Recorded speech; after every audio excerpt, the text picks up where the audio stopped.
फायदा।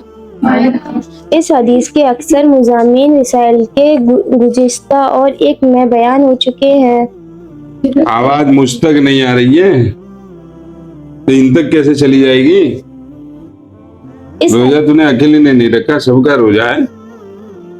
हाँ, इस हदीस के अक्सर मज़ामीन रसाइल अक्सर मज़ामीन अक्सर मीम पर क्या पढ़ रही है? मतलब जिसे जोर से बोलना है उसी को आहिस्ता पढ़ो, और एक बात को 10 बार मैं बोलूं जब जाके वो मुझे समझ में आवे है क्या, या से बढ़िया तो फिर मैं ही पढ़ लूं। जबर है ना। मज़ामीन, मजमून की जमा है मज़ामीन। इस हदीस के अक्सर मज़ामीन रसाइल के गुज़िश्ता और एक में बयान हो चुके हैं।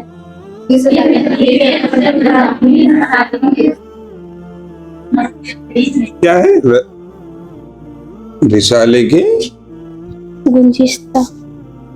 अरे बोलो ना भाई। गुंजिश्ता, बस उतना ही, आगे आगे नहीं है। गुंजिश्ता और एक में बयान हो चुके हैं। यही तो बुलवाना था। और एक में बयान। एक में, अरे तुम्हारा बुलाओ, क्या बोलेंगे इसको? और आक, वरक की जमा है। और आक बोले तो वरक पलट।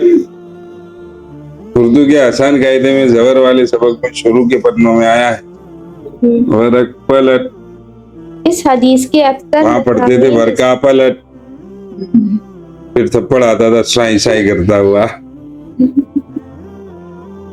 इस हदीस के अक्सर मज़ामीन रिसाला के गुंजिश्ता और आक में बयान हो चुके हैं।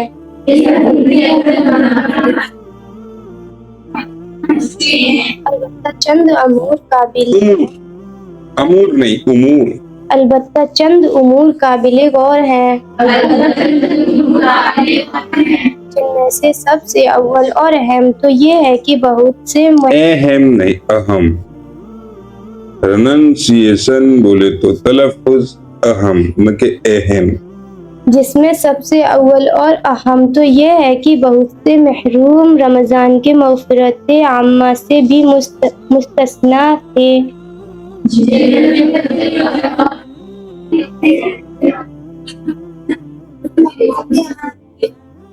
मुस्तस्ना का माना लिख रहा है नीचे, बोले तो, अरे बोले तो अलग।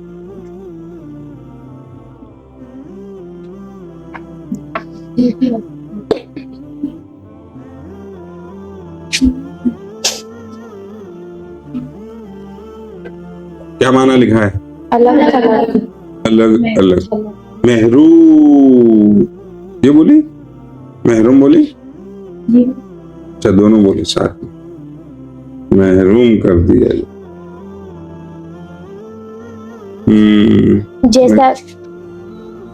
जैसा कि पहली रिवायात में मालूम हो चुका है।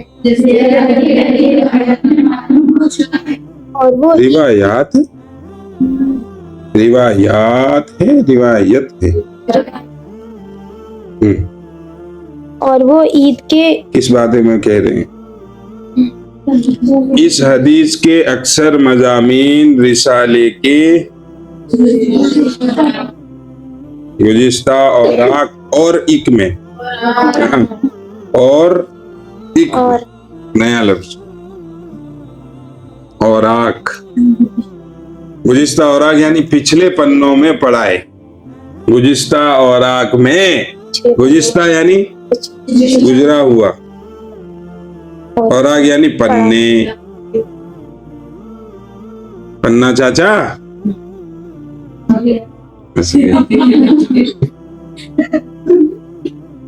अच्छा तुम्हारे ताऊ हैं चाचा हैं? और आग पिछले पन्नों में, पिछले सफा। 1 मिनट ये किताब देना भी, निशा किताब देना जल्दी। एक सुभान अल्लाह।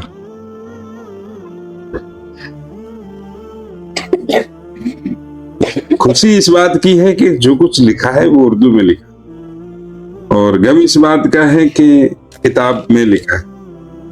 अच्छा पन्ने में लिखना शुरू किया है। पन्ना मारेगा फिर कितने लिखेंगे पन्ने।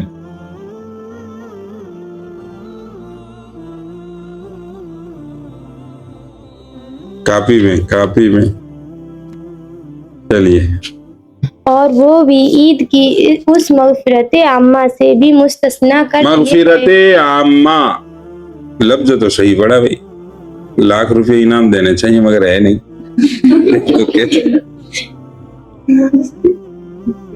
तो लफ्ज बहुत शानदार तरीके से पढ़ा, जैसे पढ़ना चाहिए। मुझे नहीं उम्मीद थी कि पढ़ेंगे ऐसे, मगर पढ़ा, शाबाश। मगफिरत आम्मा, मगफिरत आम, से भी मुस्तस्ना कर दिए गए। कुछ लोग असेड़ी पतेड़ी कतेड़ी नसेड़ी जबड़ी ऐसे होते हैं जिनकी मगफिरत रमजान के महीने, मतलब इतने बुरे लोग ऐसे भी होते हैं जिनकी मगफिरत नहीं होती, महरूम कर दिया गया। क्या लफ्ज लाए थे दो जने मिलके,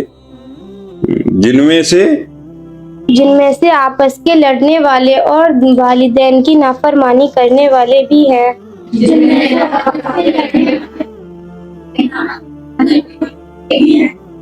उनसे कोई पूछे कि तुम मुस्तस्ना के माना है, मेरी एक आदत है, जब तक वो चीज अपनी स्टाइल के मुताबिक समाजा ना दे तब तक मुझे तसल्ली नहीं है। क्या ना दे, मैं क्या बोला? तो ऐसा है कि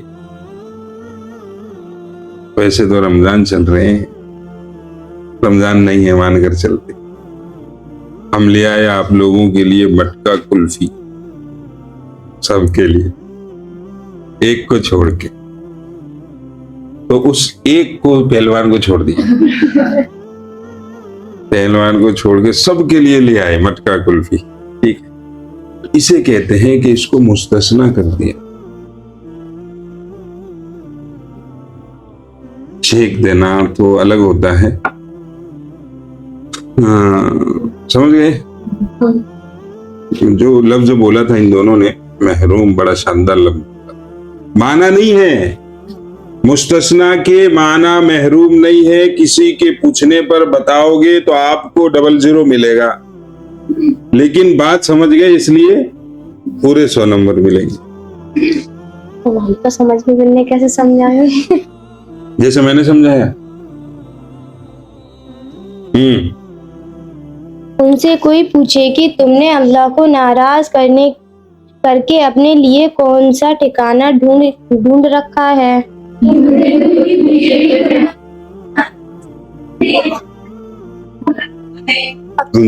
उसकी कोई रमजान में भी तुम्हारी मगफिरत नहीं हो पाई, बताओ तो सही यार, ऐसे कौन सा है तुम्हारे, क्या फायदा मिला तुम्हें?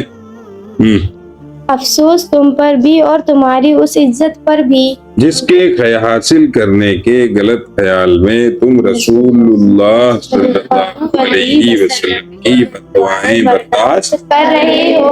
कर रहे हैं तो हम ही तो कर रहे हैं, तुम थोड़ी कर रहे। तुम अपना रास्ता देखो, तुम अपना। लोग ऐसे हैं, यूं कह देते हैं जिब्रील अलैहिस्सलाम की बद्दुआएं उठा रहे और अल्लाह की रहमत और मग़फ़िरत आम्मा से भी निकाले जा रहे हो। पूछता हूँ क्या आज तुमने अपने मुकाबिल को ज़िक दे ही दी? ये क्या है? ज़क ज़क ज़िक ज़क ज़िक ज़िक ज़क।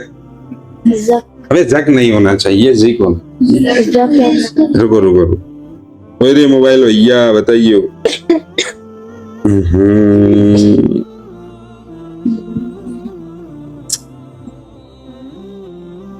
जबर लिख रहा है मामी, जब ही तो या कि रही है।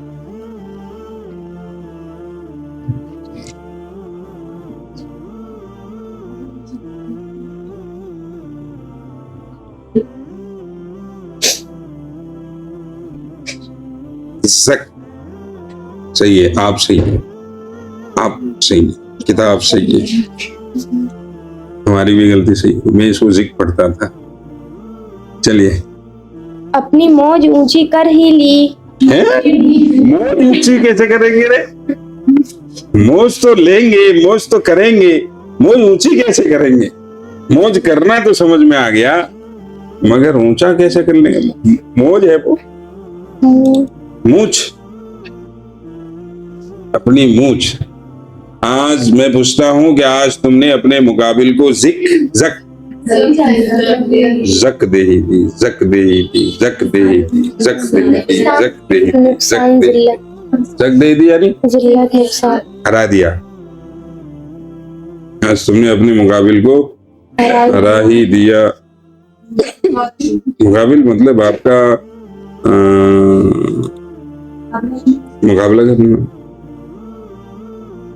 जो आपके सामने है उसको आपने हरा दिया। ये मुकाबिल यानी सामने वाला। मैं हूं ना, अपनी मुंह ऊंची कर ही ली, वो कितने दिन तुम्हारे साथ रह सकती है। जबकि अल्लाह के प्यारा, अल्लाह का प्यारा रसूल तुम्हारे ऊपर लानत कर रहा है। अल्लाह का मुकर्रब फरिश्ता, मुकर्रब मुकरब मकरब मिकरब, क्या पढ़ेंगे? मुकर्रब यानी फिक्स, मुकर्रब खास, मुकर्रब करीबी, वीआईपी, वीआईपी नहीं वीवीआईपी। फरिश्ता तुम्हारी हलाकत की बद्दुआ कर रहा है। कौन है वो? तो वीवीआईपी हो गए ना, सारे फरिश्तों के सरदार है वो। अल्लाह जल्ल जलालुहु तुम्हें अपनी मग़फ़िरत और रहमत से निकाल रहे हैं। इधर तो मग़फ़िरत और रहमत से निकाल रहे हैं, इधर पेंसिल निकल रही है। अल्लाह के वास्ते सोचो और बस करो, सुबह का भटका शाम को घर आ जाए तो कुछ नहीं। शर्म कर लो, शर्म। एक आध आंखन में पानी हो तो शर्म कर लो, वापस आ जाओ, वो बहुत है गई। ये उस अंदाज से कह रहे हैं आज वक्त है और तलाफी तलाफी पाई। कौन सी पाई? भरपाई। आज वक्त है, आज वक्त है तो तलाफी कर सकते हैं। मतलब जो नुकसान आज तक किया है उल्टे सीधे काम करके, उनको सुधारा जा सकता है। तो आज वक्त है जिंदगी सुधारने का। कल वक्त नहीं होगा जिंदगी को सुधारने का। और कल जब ऐसे हाकिम, हाकिम ये कौन होता है? हाकिम यानी हाकिम से मुराद अल्लाह। जब ऐसे हाकिम की पेशी में जाना है, पेशी में जाना है, पेशी में जाना है। मन खौफ मक़ाम रब्बिही, आगे वनहन, पढ़ो, तैयार है? चलिए कोई मसला नहीं, आप पढ़ते तो फिर बातें निकलती नहीं, कोई मसला नहीं। और कल जब ऐसे हाकिम की पेशी में जाना है, यानी उस अल्लाह के सामने जाना है जहां न इज्जत व वजाहत की पूछ पहुंच नहीं है। मतलब जहां इज्जत वगैरह काम, तुम्हारा रौला काम नहीं आएगा, तुम्हारा नाम काम, तुम्हारा सिक्का वहां नहीं चलता। न मालो मता कारामद, वहां सिफारिश कराना चाहे कैसे, रिश्वत देके, रिश्वत दे तो काम। वहां सिर्फ तुम्हारे आमाल की पूछ है। वहां जो चीज काम आएगी, वहां की करेंसी, वहां की यानी मौत के बाद की जिंदगी के अंदर जो करेंसी चलती है, जो रुपया चलता है, वो है आमाल। और हर हरकत, हरकत बोले तो जबर जेर पेश नहीं, तो तुम्हारे काम और तुम्हारे हर काम और हर हरकत लिखी लिखाई सामने है। अल्लाह शानो अपने हुकूक में दरगुजर फरमाते हैं। अल्लाह ताला अपने हुकूक में दरगुजर फरमा देते। जैसे नमाज नहीं पढ़ी थी, हो सकता है माफ कर, रोजा नहीं रखा था, माफ कर दे वगैरह। आमाल नहीं किए थे, इबादत नहीं की, तो हो सकते हैं, ठीक है भैया, कोई दिक्कत। लेकिन बंदों के आपस के हुकूक में बगैर बदला दिए नहीं छोड़ते। मैंने तुम्हारे हक मारे हैं, आपने मेरे मारे, बगैर बदला दिए छुट्टी लेट आकर आप मेरा हक मारते हैं रोजा, याद रखिएगा, इसलिए जल्दी आया करो।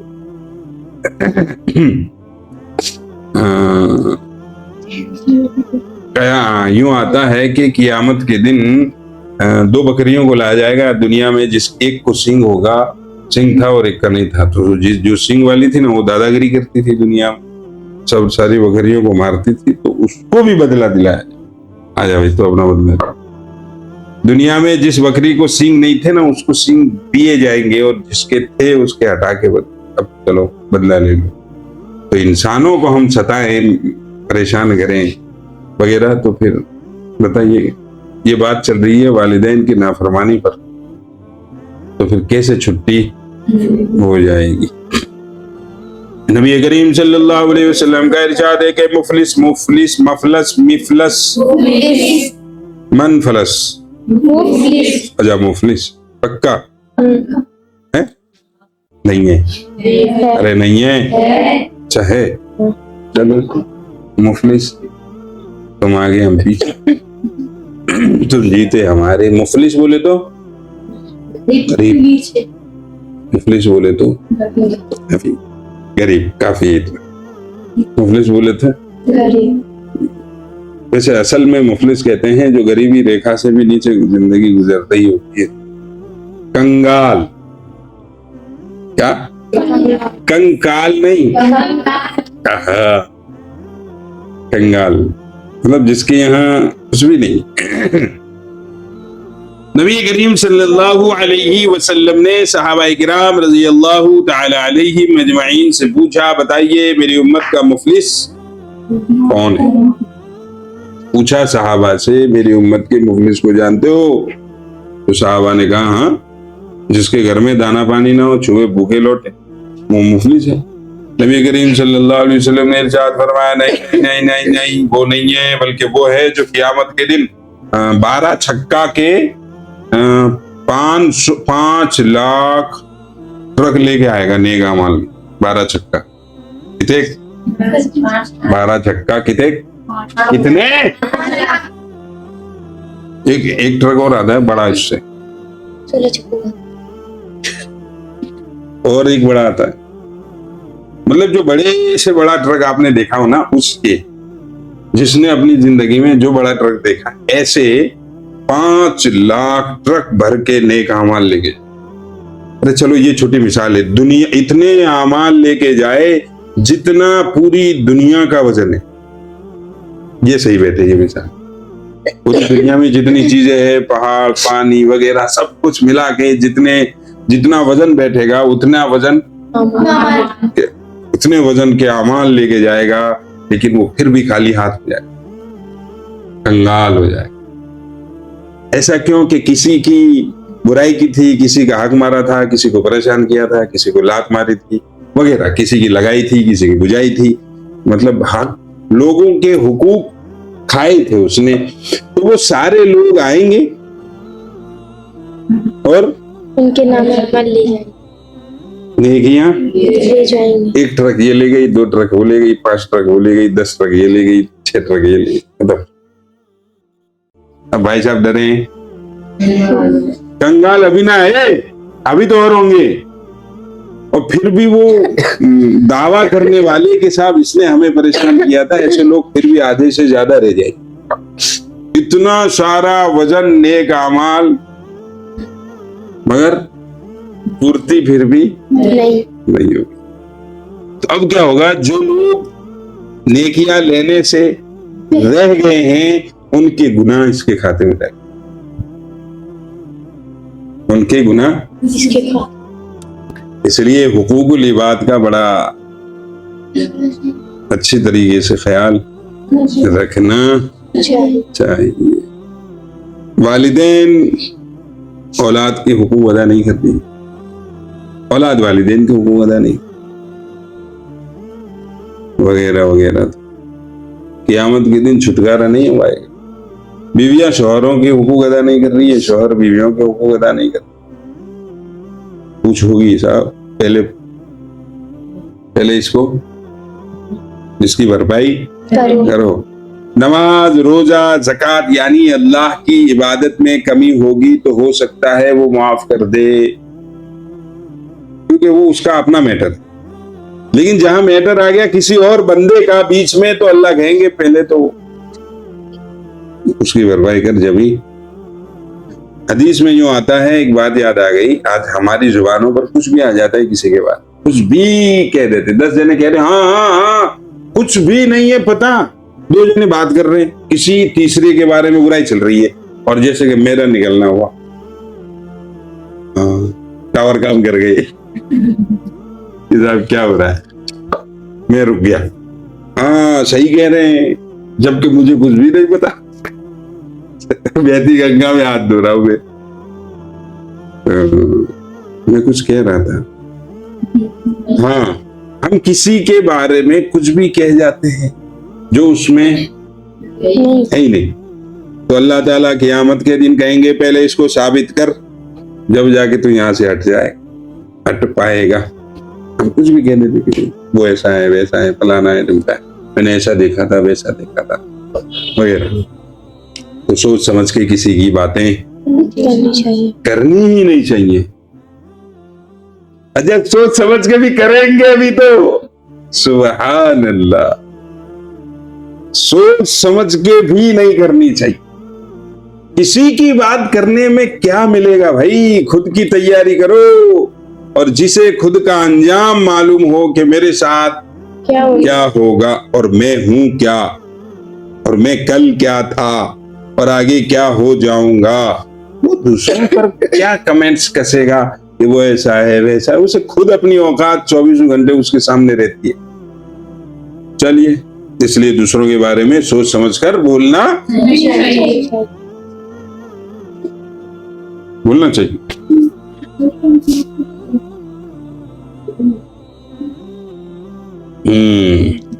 तो हम यहाँ लफ्ज़ मुफलिस से इतने दूर चले गए थे, तो वापस आ जाओ, सब वहीं रहेंगे ग्वालियर, तो फिर आ जाओ।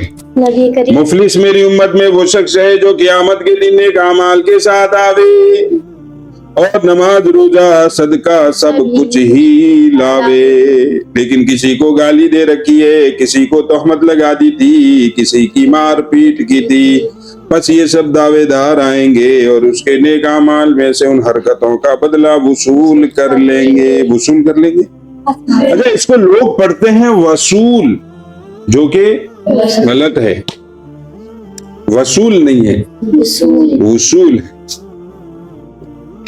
जैसे वजूद नहीं है, वजूद पढ़ते हैं, ऐसे ही वसूल नहीं है, वसूल कर लेंगे। वसूल कर लेंगे यानी हासिल कर लेंगे, और जब उसके पास नेक अमाल खत्म हो जाएंगे तो अपनी बुराइयां उन हरकतों के बदले में उस पर डालते रहेंगे, और फिर उस अंबार की बदौलत वो जहन्नम रसीद हो जाएगा।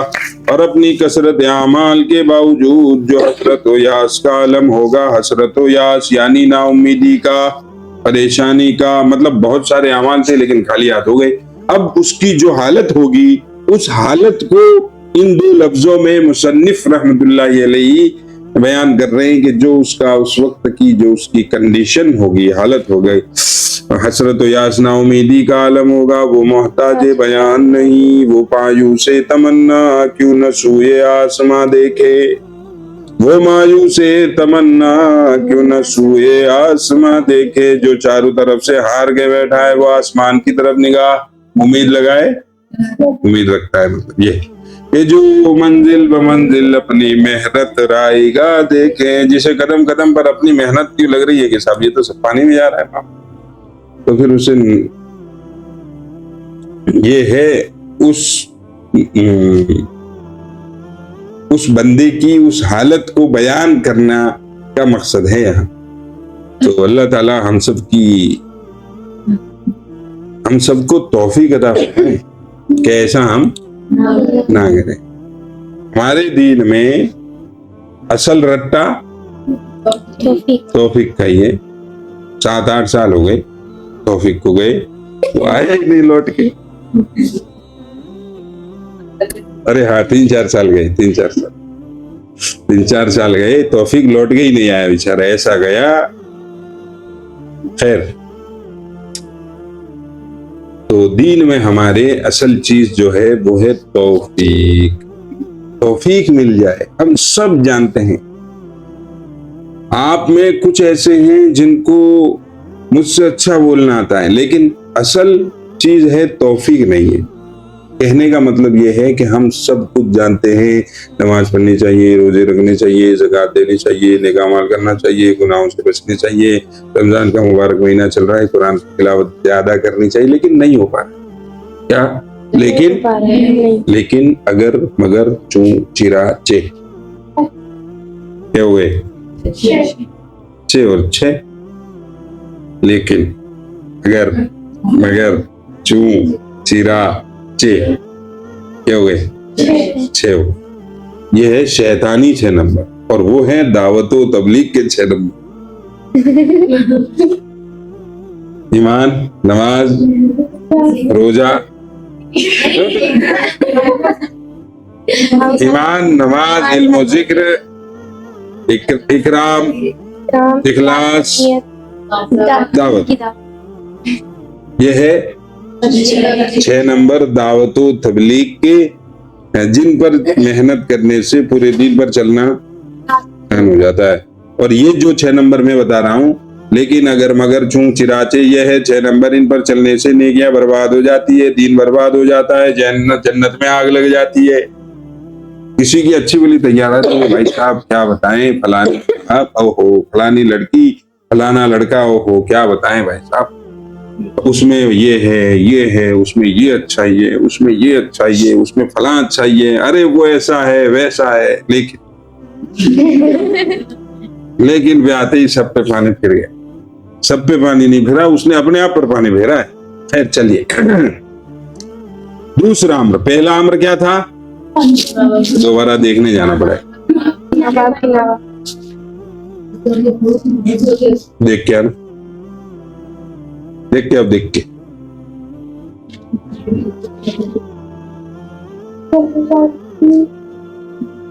नंबर 1 ये है कि इस मुबारक महीने में की मग़फ़िरत आम्मा से वो लोग पिछड़े हुए हैं, महरूम हैं।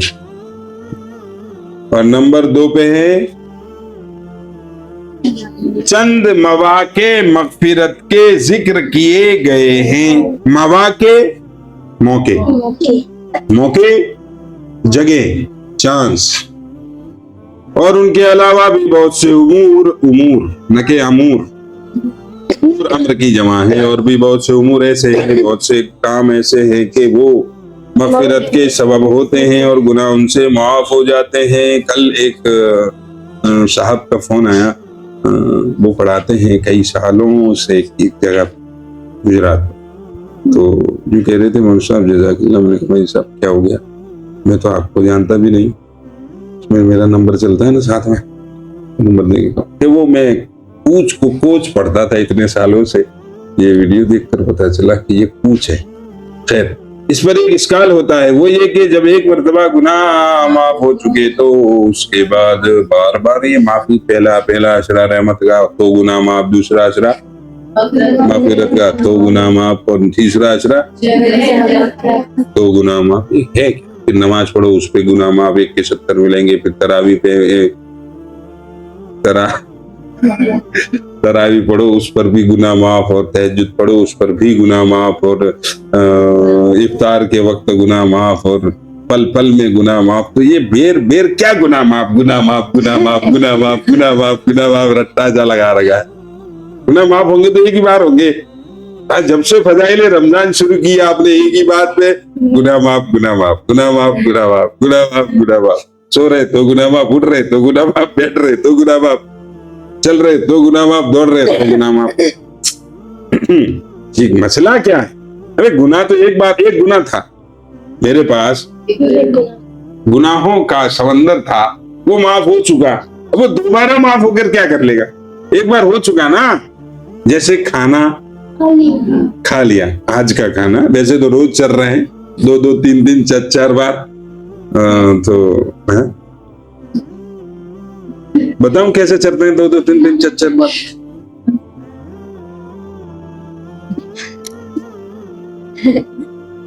हाँ, तो क्या कह रहा था? एक बार खाना, हाँ, गुनाह थे, नेक अमाल किए, माफी मांग ली, माफ हो, बात खत्म। जैसे खाना भूख लग रही थी, जैसे लग रही है, अच्छा नहीं लग रही है, अगला रमजान बड़ा शानदार आएगा और इससे अच्छा आएगा। मतलब रोजे का एहसास बिल्कुल भी नहीं। फिर उससे 2-3 साल बाद वाला तो रमजान जो होगा ना वो ऐसा होगा जो पूरा रमजान जर्किन में गुजर जाएगा।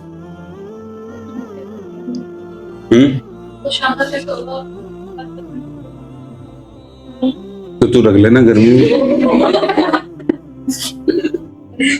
तू रख ले गर्मी में भाई। अल्लाह को गर्मी के रोजे पसंद है, ठीक है बिल्कुल। तो पूरे गर्मी के 4 महीना रोजे रखियो, अल्लाह को पसंद है। अरे मैं उस हिसाब से बात कर रहा हूँ, मैं अपने हिसाब से बात कर रहा हूँ भाई।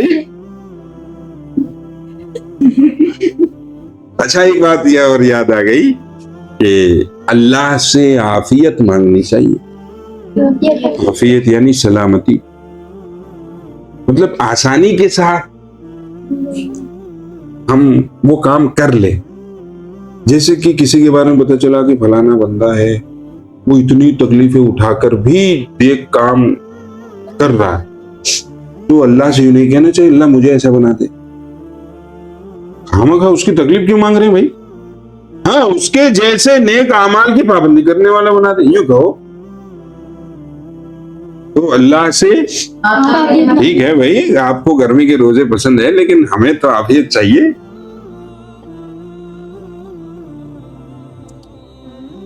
तो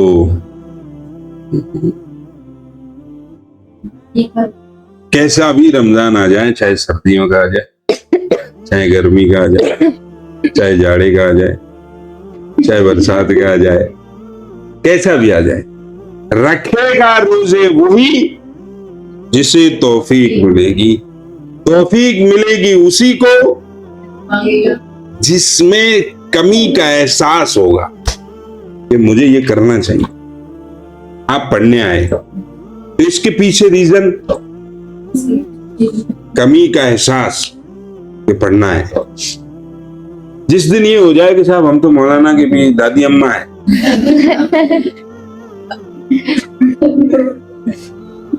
तो क्यों आने लगे? मतलब इल्म के मामले में आप मुझसे बेहतर जानते हैं, अच्छा जानते हैं, ज्यादा जानते हैं, तो क्यों आएंगे? अब मेरा दावा ये नहीं है कि मैं आपसे ज्यादा जानता, मैं तो एक मिसाल दे रहा हूं। तो जब देखो एक बंदा है आधी रात में ठिठुरती सर्दी में, जिसमें टांगे मैटर, मगर वो काम पे निकला हुआ, दुनिया चदरा ओढ़ के सो रही है कि रजाई ओढ़ के सो रही है? रजाई ओढ़ के रूम हीटर चला के सो रही है। और भाई साहब क्यों? उसमें कमी का एहसास है, उस पैसों की कमी का एहसास उसको बाहर ले गया। चिलचिलाती धूप, हम तो चलते फिरते रहते हैं, कभी कहां कभी कहां सफर में, मतलब सफर तो आप लोग भी करते हैं लेकिन मेरे मुकाबले में कम है आपकी। सख्त गर्मी पड़ रही है, लोग इतनी खतरनाक गर्मी पड़ रही है कि रास्ता चलने वाले भी पेड़ों के साए में बैठे हैं, उन्हें भी हिम्मत नहीं पड़ रही कि चल कर दे। वो देख रहे 3 बजे निकलेंगे, 3 बजे तक बैठे रहो ताकि थोड़ी सी धूप में कमी है। वहीं पर एक बंदा है, वो रिक्शा खींच रहा है, तांगा खींच रहा है, ढकेल खींच रहा है। ये क्या है? उसे कमी का एहसास है। पैसों की कमी ने उसे मजबूर किया है कि सब कुछ नजरअंदाज, पहले हम कमाएंगे। तो तौफीक उसी को मिलती है जिसे कमी का एहसास होता है। साहब मुझ में ये कमी है, मुझे ऐसा होना चाहिए। तौबा कौन करेगा? आप करो? नहीं, वो करेगा जिसे तौबा की कमी का एहसास होगा, वही करेगा। ना मैं करूंगा ना आप करेंगे। वो करेगा जिसे मगफिरत की कमी का एहसास है, वही।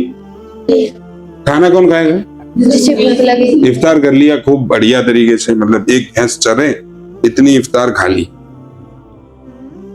अब हमने बुला लिया, आ जाओ साहब, और यहाँ एक से एक आइटम रखे, बड़ी साहब गुंजाइश नहीं है।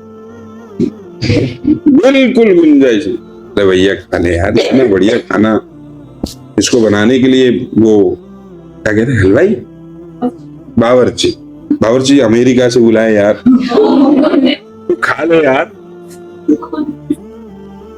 वो क्या कहेगा पता है इसके जवाब, ये बावर्ची तुम कह रहे हैं अमेरिका से, ये जन्नत से भी आ जाते तो अब मैं नहीं खाता। क्यों? गुंजाइश नहीं, यानी कमी नहीं है। वो जो कमी का ऑप्शन था जो इफ्तार में खत्म कर दिया, अब जगह नहीं है। तो तौबा कौन करेगा? जिसे मगफिरत की कमी का, सिंपल सी बात। तो इतने लंबे चले क्यों? बड़े लंबे चले जाते हैं, लिंक याद और नहीं रहता। आप गए थे क्यों? गुनाह बार बार, हाँ, गुनाह बार बार क्यों माफ होते हैं? बार बार गुनाह क्यों? एक बार गुनाह कर था और माफी मांग ली, गुनाह माफ हो गए, फिर भी माफ, फिर माफ, फिर माफ, फिर माफ, तो ऐसा क्यों? तो उसका जवाब दे रहे। उस पर एक इश्काल होता है, वो ये है कि जब एक मतलब गुनाह माफ हो चुके तो उसके बाद दूसरी दफा मुआनी के माफी के क्या माना? वही जो अब तक मैंने थोड़ा सा भाषण दिया, ज्ञान दिया, ज्ञान। उसका जवाब ये है कि मगफिरत का कायदा ये है कि जब जब जब जब जब जब जब जब वो बंदे की तरफ मुतवज्जे होती है, लपकती है, अगर उस पर कोई गुनाह होता है तो उसको मिटाती है यानी साफ करती है। कौन? मगफिरत। और अगर उसके ऊपर कोई गुनाह नहीं होता तो उसके बकदर उस पर रहमत और इनाम का इजाफा, यानी उसे सवाब मिलता है। सिंपल से लफ्ज़ों में, एक बार मगफिरत हो चुकी, दोबारा भी वो तौबा कर रहा है, माफी मांग रहा है, नमाज़ें पढ़ रहा है, तो मगफिरत तो हो चुकी ना। अब क्या जरूरत नहीं है? तो अब नमाजों की भी जरूरत नहीं, अब तौबा की भी जरूरत नहीं है, अब नेक अमल करें नहीं, जरूरत है। क्यों? क्योंकि हो सकते हैं, क्योंकि अल्लाह की रहमत की जरूरत है। जितनी ज्यादा रहमत होगी उतना ज्यादा हमारे लिए जहन्नम से बचना आसान हो जाए। तीसरा अम्र, पहला अम्र क्या था?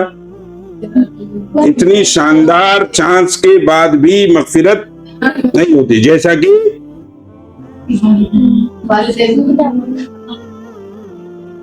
कुछ लोग ऐसे हैं जिनकी मगफिरत माह रमजानुल मुबारक में नहीं हो पाती, और वो है जैसे कि ये नहीं बोल रहे हैं, मैं कहना फिर मैं चलाना दिखाना।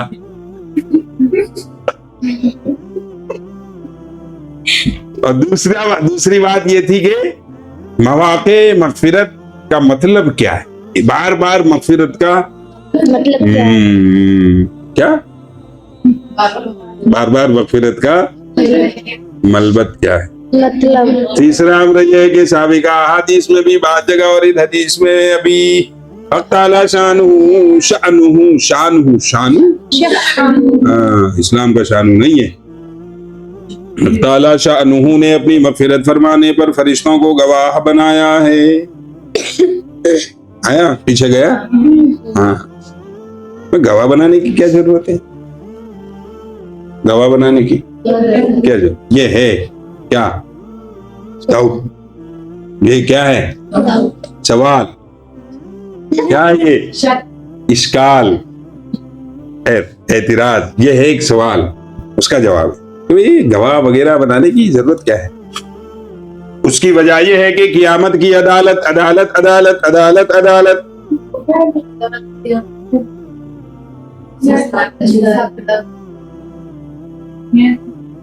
नहीं, कोई आवाज से आई? कौन कौन बोला? अच्छा, इधर से आई। क्या बोला? हाँ, न्यायपालिका। मतलब खुदा के यहाँ इंसाफ के मामलात, अदालत, इंसाफ। लिखो, अदालत, अदालत, अरे बोलो। जैसे न्याय यानी इंसाफ, जिस जगह न्याय हो उसे न्यायपालिका कहते हैं। ऐसे ही जहां अदल हो, अदल यानी इंसाफ बराबरी, तो जहां अदल हो उसे अदालत कहते हैं। तो अदालत के मामलात ज़ाब्ते पर रखे गए हैं, ज़ाब्ता तरीके से रखे गए हैं। अंबिया अलैहिस्सलाम से उनकी तबलीग के बारे में भी गवाह तलब किए जाएंगे। नबियों से पूछा जाएगा कि हमने तुम्हें नबी बनाया था, तुमने जाकर काम किया कि पूरी जिंदगी सोते रहे? अपना काम पूरा किया या नहीं? पूरा किया या नहीं? नबियों से सबसे पूछा जाएगा। चुनांचे हदीस की किताबों में बहुत से मौके पर नबी करीम सल्लल्लाहु अलैहि वसल्लम ने इरशाद फरमाया है कि तुमसे मेरे बारे में सवाल होगा। इस बात के जब हदीस में हमारे नबी करीम सल्लल्लाहु अलैहि वसल्लम ने ये बात बताई तो कहा भाई मेरे बारे में भी तुमसे, हाँ यहाँ रुक कर थोड़ी सी ये बात कर लेते हैं कि जब नबी करीम सल्लल्लाहु अलैहि वसल्लम के मौके पर है हज्जतुल वदा, सारे लोग इकट्ठे हैं, तो आप सल्लल्लाहु अलैहि वसल्लम ने पूछा मैंने अपना काम पूरा कर लिया, हिसाब कर लिया?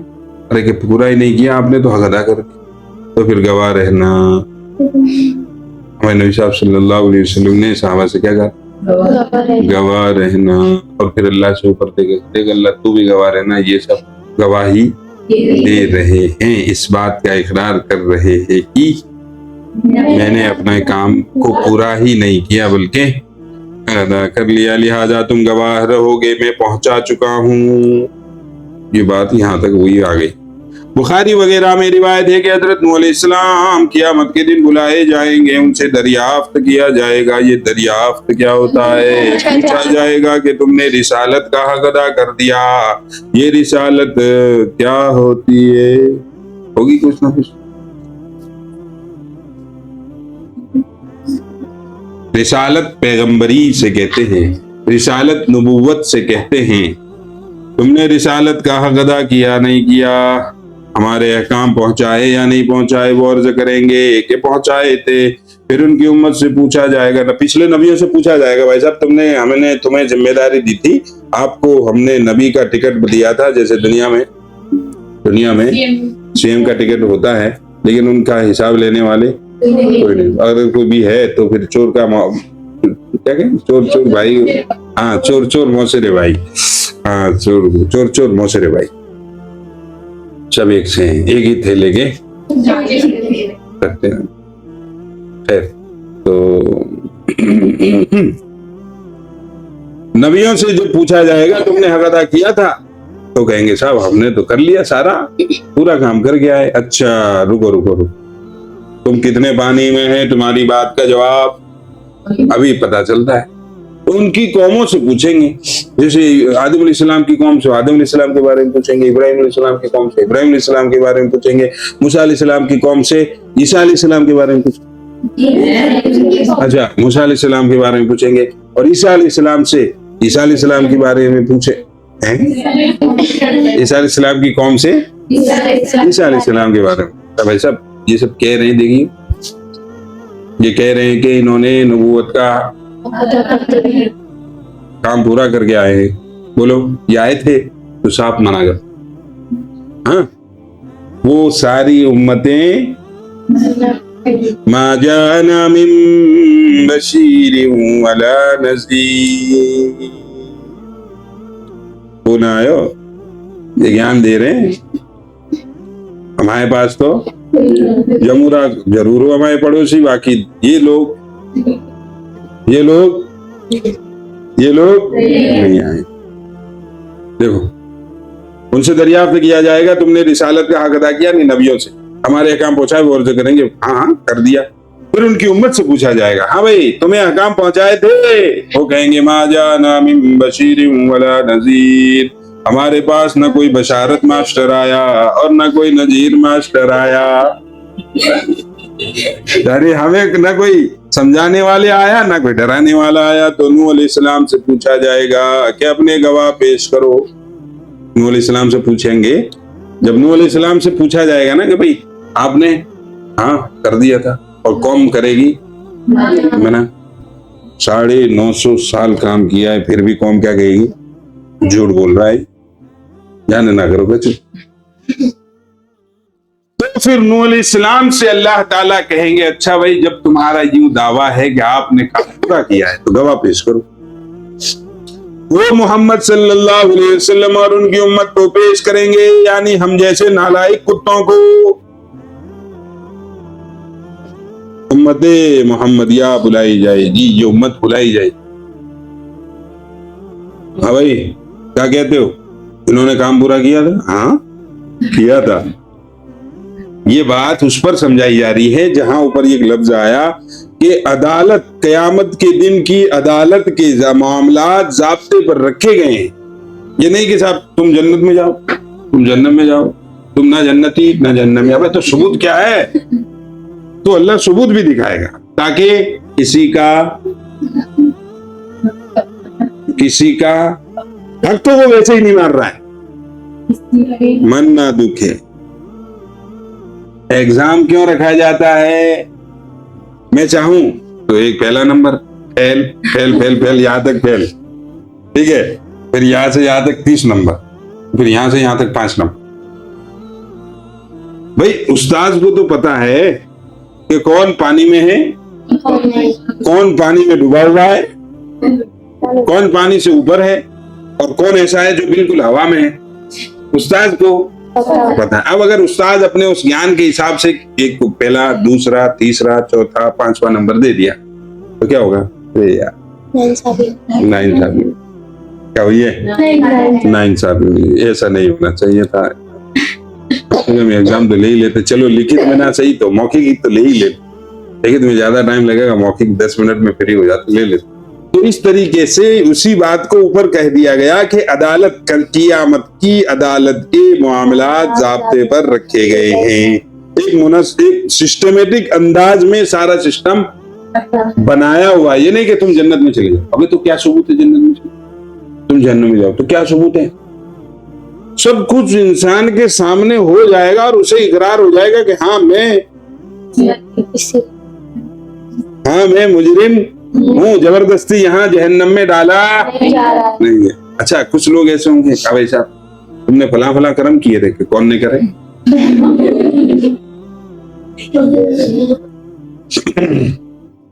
आज 2026 16 तारीख 2026 में 27वीं शब-ए-कदर आई नहीं थी। उस दिन आप शराब पी रहे थे, कौन कह रहा है पी रहे? उस दिन आप मगरिब की नमाज में ही नहीं थे, ही नहीं पड़ी, कौन कह रहा है? वो इंसान मुकर जाएगा, झूठ है, इंसान झूठ है।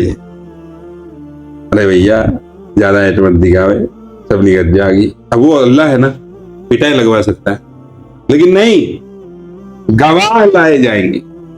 वो जमीन, जिस जमीन पर बैठकर उस मुबारक रात में उसने गुनाह किया था, वो जमीन बोलेगी अबे कि ये झूठ बोल। तो इंसान कहेगा ये जमीन भी झूठ बोल रही है, तो तुम्हारी बनी बनाई है, तो तुम्हारी बनाई हुई तुम्हारी है, तो तुम्हारे हक में बोलेगी, हमारे हक में क्यों बोलेगी? अच्छा वो अल्लाह इंसान के नखरे उठा रहा है, वो तो अल्लाह है, उठा के फेंक दिए इसको, ऐसा कह सकता है, उसे हक है, वो मालिक है हमारा, लेकिन नहीं।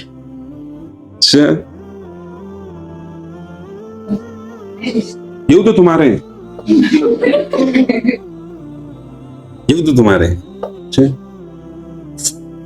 नहीं माने का कैसे मान जाओ? सबूत लाओ पक्का। अल-यौम नख्तिमु अला अफ़वाहिहिम व तुकल्लिमुना अयदीहिम व तशहदु अर्जुलुहुम। सूरह यासीन है, ये पढ़ते ही नहीं है, तो फिर बोलो ना आगे क्या पढ़ेंगे, होगा कुछ हमें क्या? तो फिर अल्लाह ताला इंसान की जुबान को ताला लगा, हाथ से कहेंगे बोल भैया पौवा लिया था कि नहीं लिया था? काम में लिया। पांव से कहेंगे अरे बारात में तुम कहाँ गए थे बताइए? मतलब इंसान का बदन बोलेगा, तब जाके फिर वो इस बात को है कि भाई क़यामत के दिन के जो अदालत लगेगी उसको सिस्टमेटिक अंदाज में रखा गया।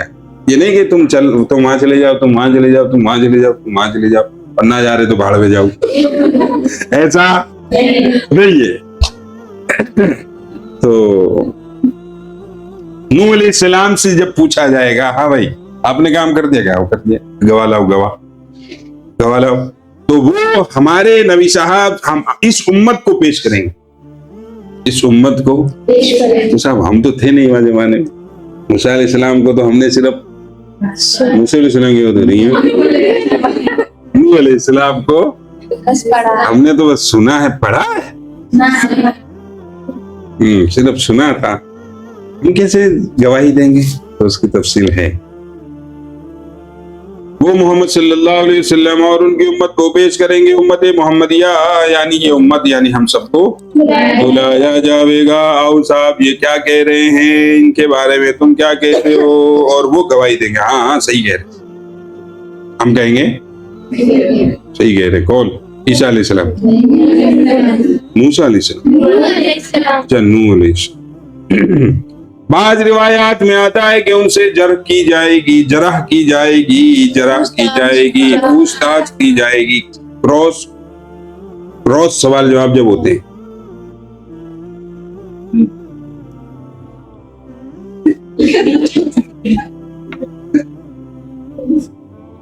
किसी बात की छानबीन के लिए जब सवालात का निजाम शुरू होता है तो एक अंदाज के सवालात नहीं होते, कभी इधर से कभी इधर से, मतलब बात एक ही है। जैसे कि आपको जब अलिफ मद्दा वाव मद्दा या मद्दा पढ़ाता था तो कैसे कहता था, ध्यान है? थप्पड़ ध्यान है बस, और कुछ ध्यान नहीं। अलिफ से पहले वाले हर्फ के ऊपर जबर आ जाए तो, और ऐसे हर्फ के बाद अलिफ आ जाए तो फिर चुप हो जाए, ये क्या होगा?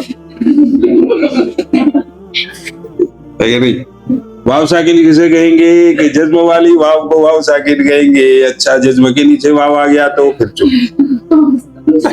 अब तो बोल रहे हैं कि वाव साकिन, वाट टाइम की बात कर रहा है, जब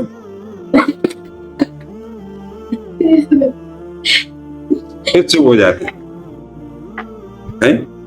और मौ का जो एक्सप्रेशन होता वो अलग ही होता है। तो जरा उसी से कहते हैं क्रॉस वाला। उम्मत से यानी हमसे पूछा जाएगा, अरे तुम खामखा के ज्ञान दे रहे हो कि तुमको क्या खबर कि नूह अलैहिस्सलाम ने अपनी उम्मत को अहकाम पहुंचाए। हमसे सवालात होंगे, तुम किस बेस पे, किस बुनियाद पे गवाही दे रहे हो। ये अर्ज करेंगे, खाएं, पता है, ये अर्ज करेंगे क्या हमारे रसूल सल्लल्लाहु अलैहि वसल्लम ने खबर दी, हमारे रसूल पर जो बच्ची, अच्छा सच्ची किताब उतरी, उसमें खबर दी गई इस तरह, और अंबिया अलैहिमुस्सलातु वस्सलाम की उम्मत के साथ भी पेश आएगा। और इसके मुतालिक इरशाद खुदा बंदी है, वकज़ालिका जअलनाकुम उम्मतन वसतन लितकूनू शुहदाअ अलन्नास। इस आयत में का तर्जुमा वही है हमारे बारे में कि भाई आप लोगों को कल क़यामत के दिन गवाही देनी है।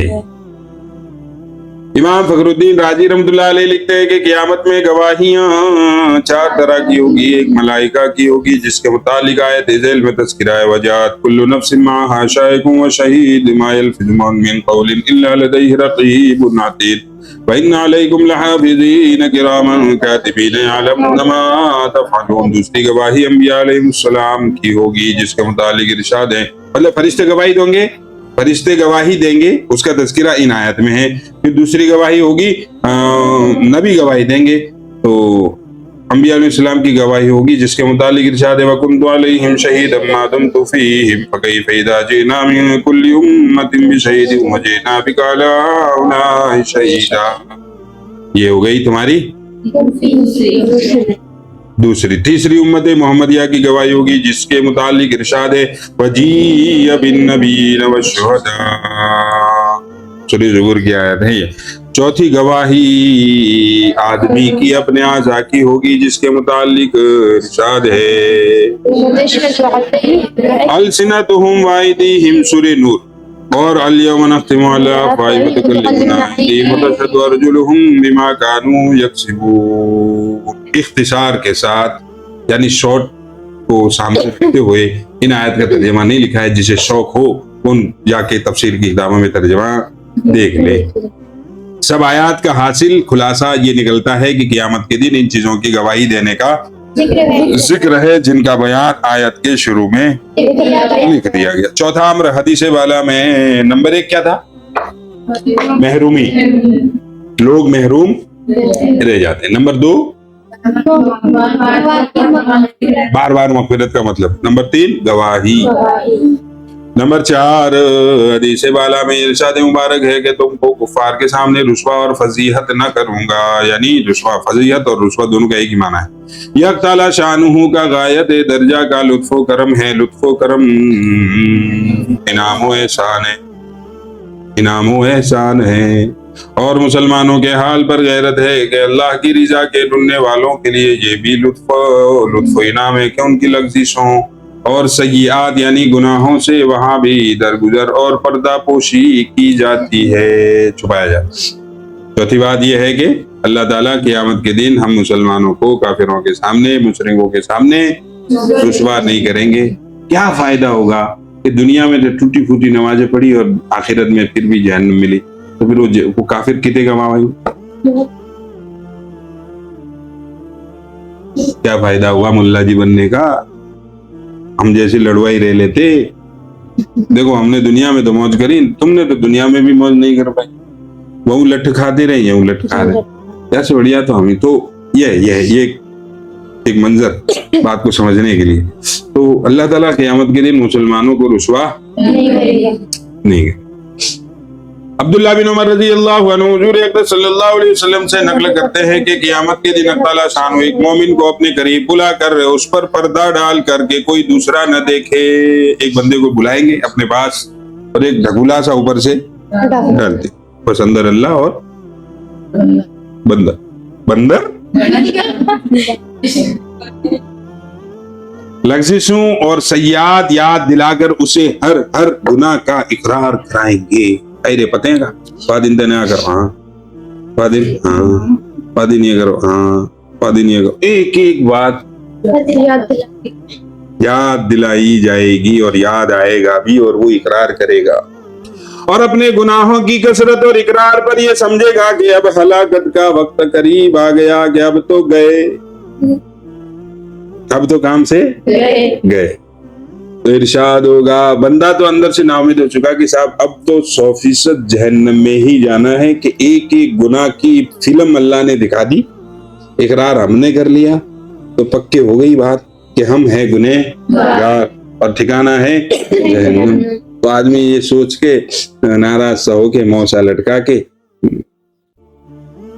होगा तो फिर अल्लाह ताला कहेंगे कि अब नहीं, हाँ। तो इरशाद होगा, मैंने दुनिया में तुझ पर सत्तारी फरमाई, यानी तेरे गुनाहों को छुपा के रखा, तो आज भी उन पर पर्दा है और माफ है, जा मौज कर जन्नत में चला जा। अल्लाह है कैसा, यही समझ में नहीं आता। कभी डराता है, कभी हंसाता है, कभी रुलाता है। खैर, हाँ, तो इतना जरूर पता है कि अल्लाह बड़ा अच्छा आदमी है। लफ्ज आदमी वाला नहीं बोलना चाहिए। अल्लाह एक ऐसी जात है जो,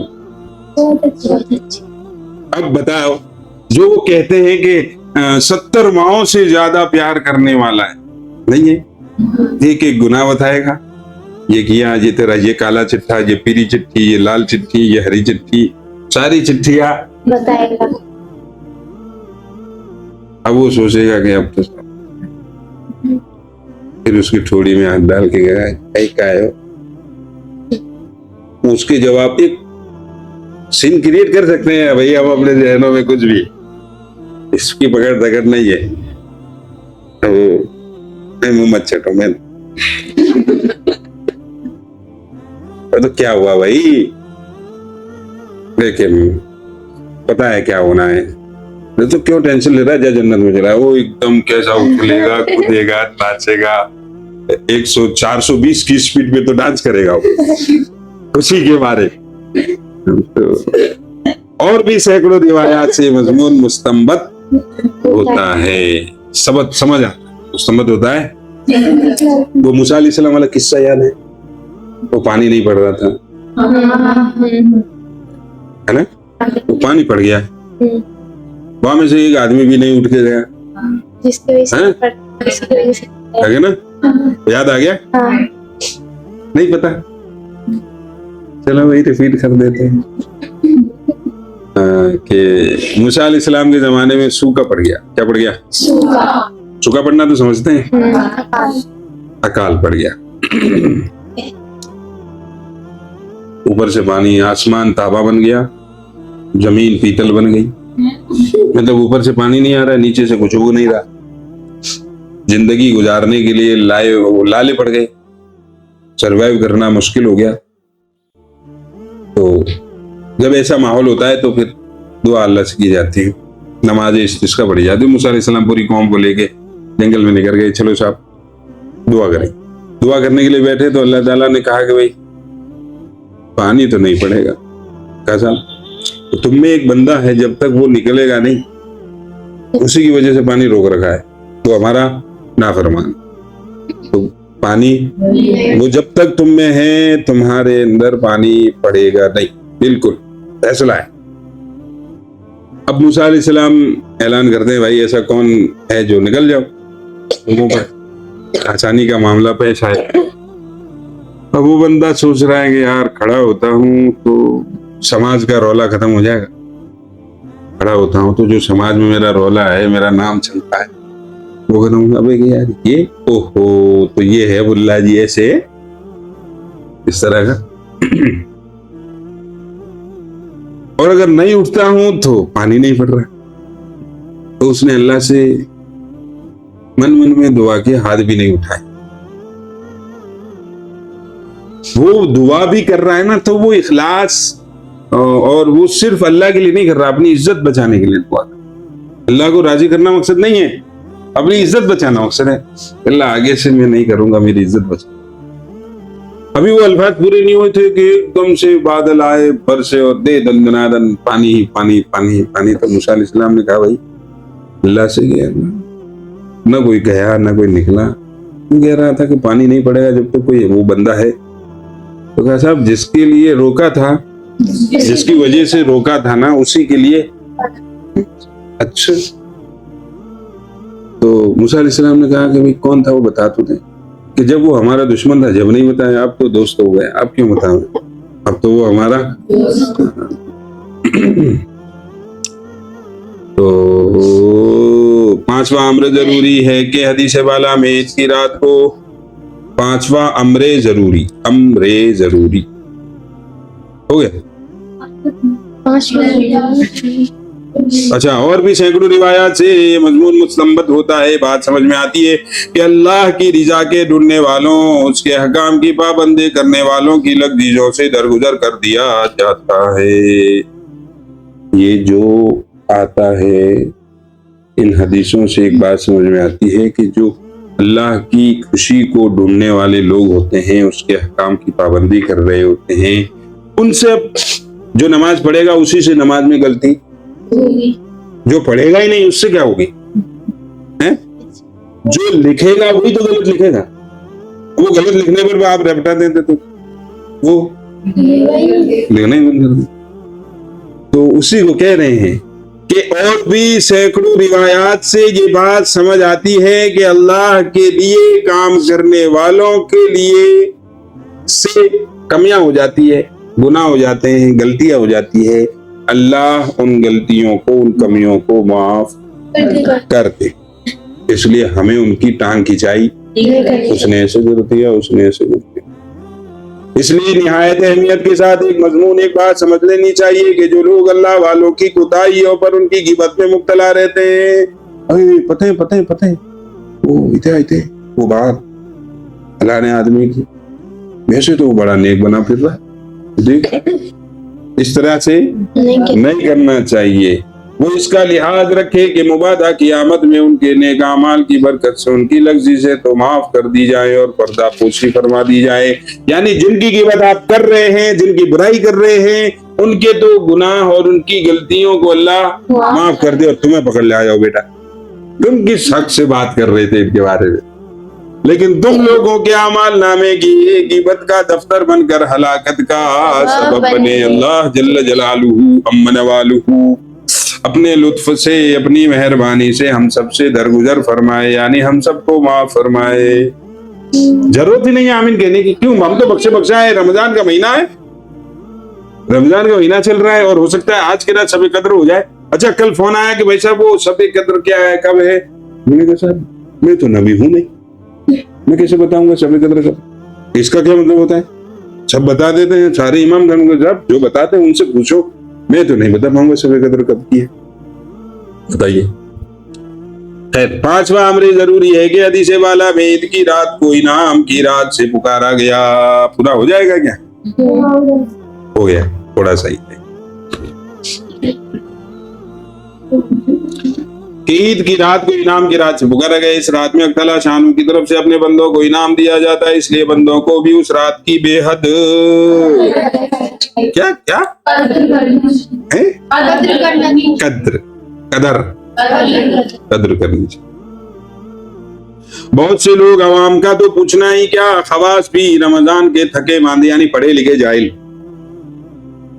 भाई जिसे कुछ पता ही नहीं है वो गफलत बरत रहा है, वो तो इतनी बड़ी बात नहीं है। खूब पढ़े हैं, खूब पता है, खूब पढ़े हैं, सब कुछ पता है, मगर फिर भी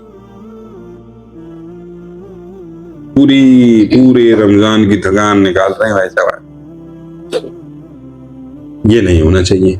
बहुत से लोग अवाम का तो पूछना ही क्या, खवास भी रमजान के थके मांदे इस रात में मीठी नींद सोते हैं, हालांकि ये रात भी खुसूसियत से इबादत में मशगूल रहने की है। कहाँ है इसका बच्चा?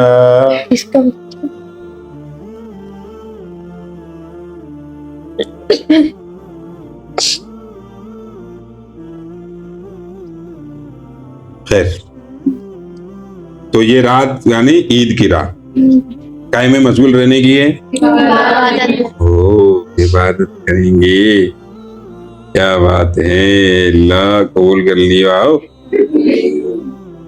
नबी करीम सल्लल्लाहु अलैहि वसल्लम का इरशाद है कि जो शख्स सवाब की नियत करके दोनों ईदों में जागे और इबादत में मशगूल रहे, उसका दिल उस दिन ना मरेगा जिस दिन सबके दिल मर जावेंगे। उस दिन से कौन सा दिन मुराद वो बता रहे हैं, आप अपनी तरफ से मत बताया। यानी फितना व फसाद के वक्त जब लोगों के कुलूब पर मुर्दनी छाती है, जब फितना आता है, जब फसाद फैलता है, तो लोगों समझ में किस नहीं आता, करे तो करे क्या। उधर भी कुरान पढ़ के गुमराह किया जा रहा है, इधर भी कुरान पढ़ के बात बताई जा रही है, जाए तो जाए कहाँ? उधर भी दीन की बात हो रही है, इधर भी दीन की बात। गलत है तो गलत कौन सा है उस वक्त समझ में नहीं आता। और उसी समझ में ना आने को कह रहे हैं कि जब फितना फसाद के वक्त लोगों के कुलूब पर, लोगों के दिलों पर मुर्दनी यानी मौत छाती है, उसका दिल जिंदा रहेगा, यानी वो गुमराह नहीं होगा। जब उसका दिल जिंदा रहेगा तो उसे समझ में आएगा क्या सही है क्या गलत है। और मुमकिन है कि सूर फूके जाने का दिन मुराद हो, यानी कियामत, या उसकी रूह बेहोश। एक हदीस में इरशाद है कि जो शख्स 5 रातों में इबादत के लिए जागे उसके वास्ते जन्नत वाजिब हो जाएगी। 5 रातें, कौन सी रातें? 5। नंबर 1 लैलतुल, इसको थोड़ा सा पढ़ना, अब तो मैंने पढ़ लिया ना, अब तो पढ़ लेंगे, नहीं तो क्या पता क्या क्या पढ़ते। लीला अच्छा लिख रही है। लैलतुल तरविया यानी 8 जिलहिज्जा की रात, यानी जिलहिज्जा के महीने में क्या होता है पता है? चिरपरीद आती है। हाँ वही बकरीद। तो 10 तारीख को चिरपरीद है, तो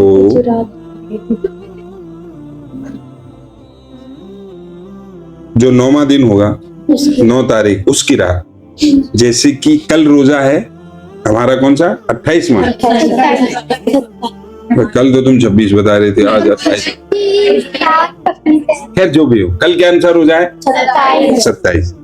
तो 27 में रात आज रात पहले आएगी। तो ऐसे ही चिरपिरी ईद वाले महीने में 8 तारीख जो है और 9 तारीख जो है, नहीं 7 तारीख जो है और 8 तारीख जो है, उसके बीच में जो रात, वो रात, जैसे आज की रात 26 रमजान और 27 रमजान के बीच में ही तो है।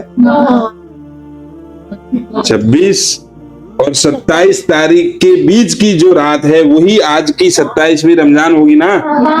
तो उस हिसाब से समझा रहा, क्योंकि इसमें कंफ्यूजन बहुत होता है कि यार कौन सी रात की कह रहे हैं, एक गुजरे जाते हैं और एक दिन आगे चले जाते हैं या पीछे चले जाते हैं। तो इसलिए कह रहा हूं जिलहिज्जा की 7 और 8 तारीख के बीच की रात, यानी सुबह 8 तारीख है और आज 7 तारीख है। तो 7 तारीख की मगरिब के बाद जो रात शुरू होगी वो बीच की रात,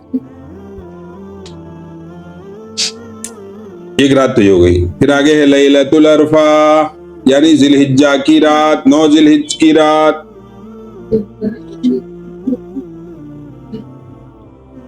और लैलतुल नहर 10 जिलहिज की रात, यानी सुबह जो चिरपिरी ईद है, सुबह बकरी करनी है, बकरा करना है, कुर्बानी करनी है उस रात। ये 3 रातें हो गई, 8, 9, 10 लगातार 3 दिन। अच्छा, वल फजरी वलयालिन आश्र, फजर की कसम, वलयालिन आश्र, और रात 10 की कसम, 10 रातों की कसम। वो जो जिलहिज्जा के महीने की शुरू की 10 रातें, सारे ही दिन और वो दिन रातें बड़ी बाबरकत हैं, तो उसमें इबादत की तौफीक चाहिए, मिल जाए तो उससे बढ़कर खुदा का कोई एहसान नहीं है। बताइए कि ये रातें जो बतलाई जा रही हैं, इन रातों में हम क्या करते हैं? लापरवाही के साथ वो रातें निकल जाए।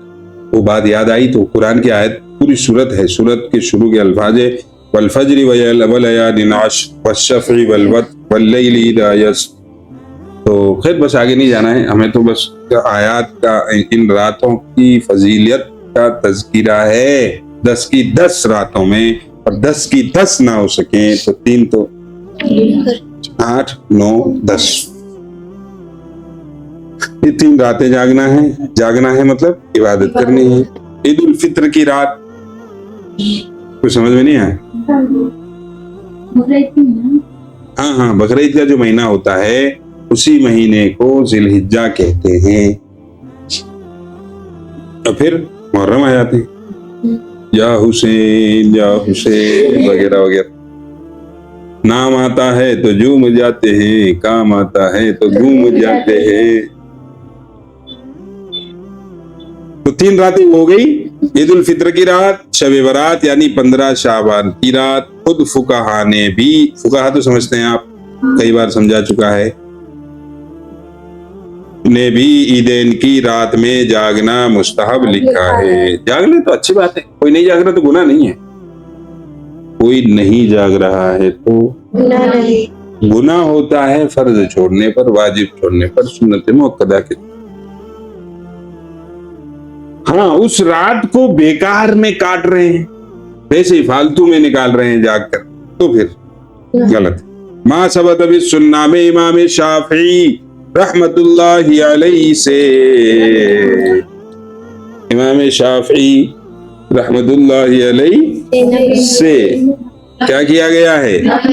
नकल किया है कि 5 रातें दुआ की कबूलियत की है। 5 रातें ऐसी है जिसमें दुआएं कबूल होती है। जुमा की रात, जुमा के दिन को क्या समझते हैं? जुमा का दिन तमाम दिनों का सरदार, जुमा का दिन तमाम दिनों का सरदार। फिर जुमा की रात है, जुमा को रोजा कोई रखना चाहे रख सकता है, लेकिन उसकी पाबंदी करना आगे आ रहा है।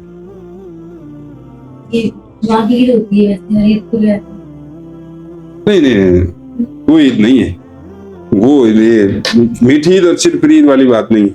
मीठी चिरपिरी ईद वाले दिन ही रोजा होना है, कोई रखना चाहे तो रख सकता। जुमा की रात, ईदैन की रातें, इधर यानी दोनों ईद। गुर्राए रजब की रात माने माहे रजब की पहली रात। रजब शाबान रमजान, या रमजान से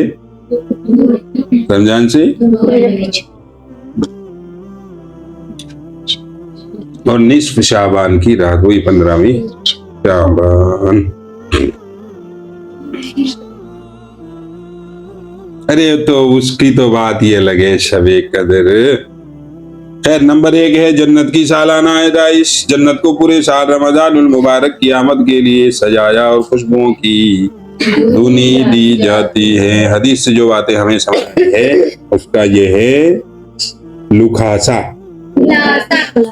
अच्छा खुलासा। और नंबर 2 पे क्या लिख के लाए हैं, मतलब जो 3 हैं वो 2 हैं। पहली रात के मखसूस अहकामात के रमजान की पहली रात अल्लाह ताला जन्नत के दारोगा रिजवान को दरवाजे खोलने के और जहन्नम के दारोगों को दरवाजे बंद करने के हुक्म देते और सरकश शयातीन को जिब्रील अलैहिस्सलाम के जरिए बंद करवा दिया जाता है।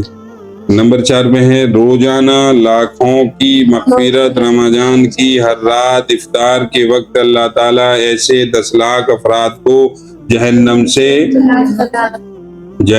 से खलासी अता फरमाते हैं जो पक्के ठक्के जहन्नमी हो गए थे।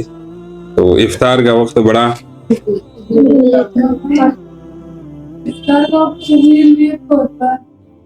आखिरत की दुआ मांगे तब वो तो कबूल हो जाएंगे, और जब दुनिया की दुआ मांगे वो फिर मसीह मसाइल देते जाएंगे। देखो, कबूलियत का मतलब ये नहीं है कि जो मांगा है वो मिल जाए। कबूलियत का मतलब खुदा की यहाँ है आपकी उस दुआ को रिजेक्ट किया गया या नहीं।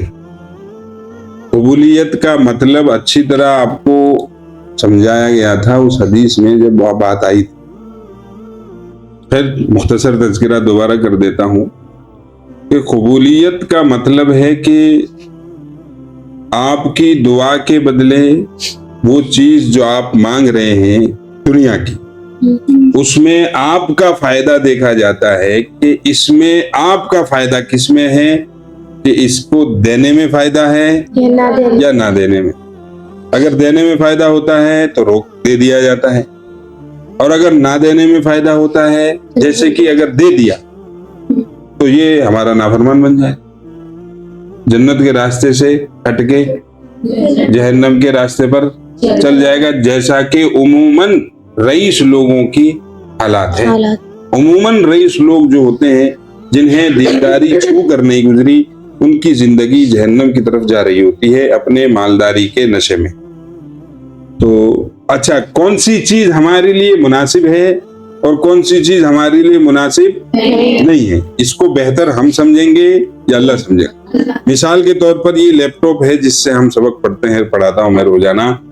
इसका इस्तेमाल किस तरीके से मेरे लिए मुनासिब रहेगा, इसको मैं ज्यादा समझूंगा या इसका बनाने वाला जिसने इसको बनाया है वो इसकी खुसूसियात को, इसकी कमियों को और इसके तरीके इस्तेमाल को मुझसे बेहतर मतलब बेहतर तरीके से मैं जानूंगा या इसका बनाने वाला। सिंपल सी बात।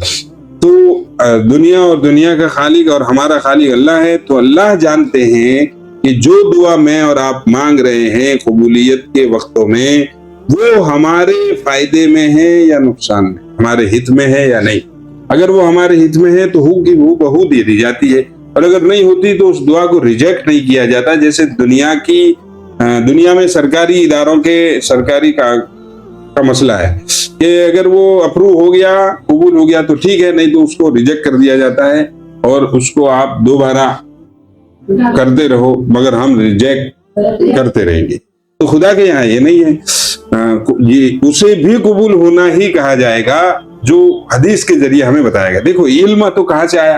अल्लाह के पास से, नबी करीम सल्लल्लाहु अलैहि वसल्लम के जरिए से।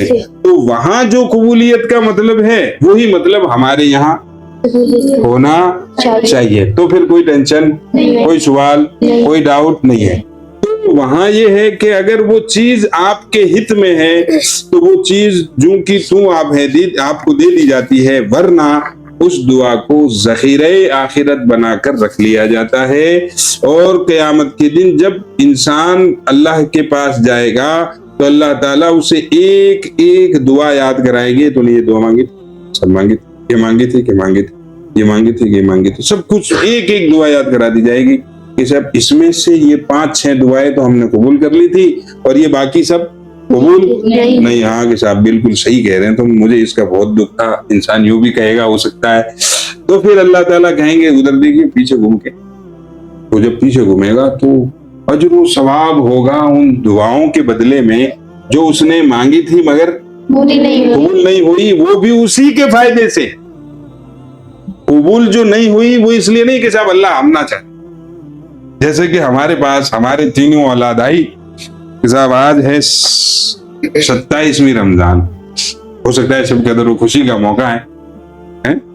आज है फिर वही शब कदर 27वीं रमजान, हो सकता है शब कद्र हो तो खुशी का मौका है, 500 दो, खुशी का मौका है भाई, 500 दो, तो वो हमारी मर्जी, चाहे हम दे ना दे। तो अब हम रोक रहे हैं तो उसमें हम अपना फायदा देख रहे हैं, और अगर दे रहे हैं तो हम उसको दे रहे हैं तो दे रहे हैं, नहीं दे रहे हैं तो हम अपना फायदा देख रहे हैं। लेकिन खुदा के यहाँ ये नहीं है कि हमने जो दुआ मांगी उसे जो वो कबूल कर रहा है और नहीं कर रहा है तो उसके पीछे उसका अपना फायदा नहीं, कोई फायदा नहीं है। वो फायदा हमारा देखता है कि हमारा फायदा है उसके देने में, दे दी जाती है।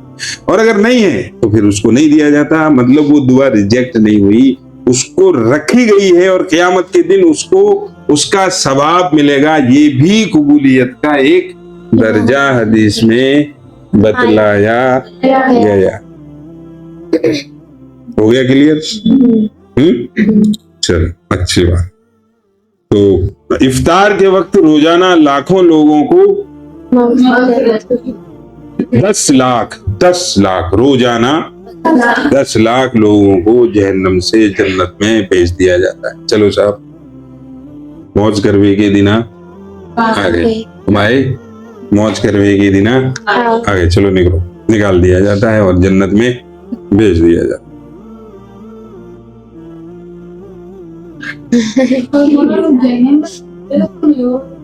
हाँ मौलाना, अभी तो जन्नत को क्या नहीं। अल्फाज क्या है? अल्फाज नहीं देख रहे हैं। ऐसे 10 लाख लोगों को जन्नत में भेजा जाता है, यानी जन्नत का फैसला किया जाता है। जो जहन्नमी उनके अमाल के नतीजे के मुताबिक बन चुके हैं उन्हें जन्नती कह दिया जाता है, लिख दिया जाता है।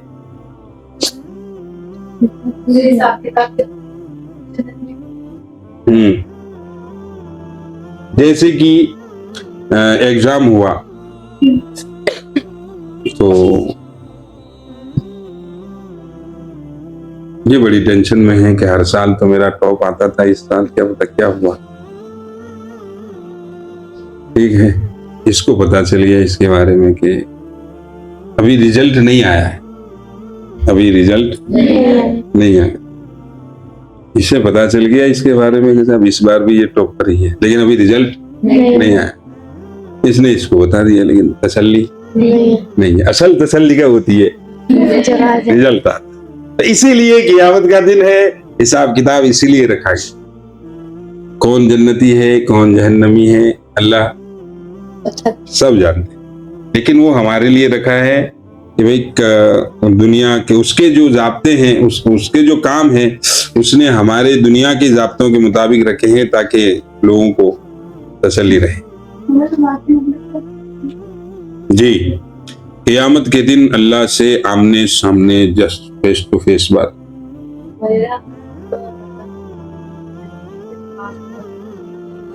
हमारी आँख खोल दी जाए आपके बारे में, तो लाला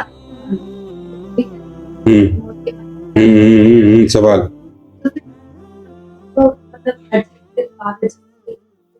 तुम्हें नहीं देखना है, अल्लाह नहीं देखना है तुम्हें। अच्छा, इंसान अल्लाह को नहीं देख सकता, ये हुक्म इस दुनिया में, इस दुनिया के साथ हम सुन सकते हैं। माँ के पेट में थे जब सुन रहे थे, जब मैं और आप, जब बच्चा माँ के पेट में होता है, जब सुनता है, अरे बोलो सुनता है, जस्ट दुनिया में आने से 2-4 सेकंड पहले सुन रहा होता है, नहीं सुन रहा। दुनिया में क्या हो रहा है कोई पता नहीं। कान है, आंखें हैं, सब कुछ है, मतलब वो सेंस ऑर्गन है उसके पास, जिसके जरिए से इंसान मालूमात इकट्ठी करता है, नॉलेज हासिल करता है, पाता है, सब कुछ है, लेकिन वो अलग दुनिया है। उस दुनिया के अहकामात अलग है, ये दुनिया अलग है, तो इसके हुक्म अलग है। मौत के बाद की जो जिंदगी है, कब्र तक, कयामत से उठने तक की, कयामत के दिन उठने तक, ये मुस्तकिल एक अलग दुनिया है, आलम बरज़ख कहते हैं। और कयामत का जो दिन होगा वो मुस्तकिल एक अलग दुनिया है। तो हर दुनिया के हुक्म अलग अलग है, अहकाम अलग अलग हैं। कि भाई ये आंखें अल्लाह को नहीं देख सकती, तो वो इसी दुनिया में नहीं देख सकती। मौत आने लगती है ना, फिर सारी छठी से छठी खुल जाती है उसकी, सब फिर दिखाई देता है उसे। फरिश्ते नहीं नजर आ रहे, मौत तो नजर आ जाते हैं। फरिश्ते में अल्लाह ताला नहीं, फरिश्ते क्यों ना देख? ऐसा कहाँ लिखा हुआ है? नहीं मुझे बताओ, तो मैं भी पूछ रहा हूँ।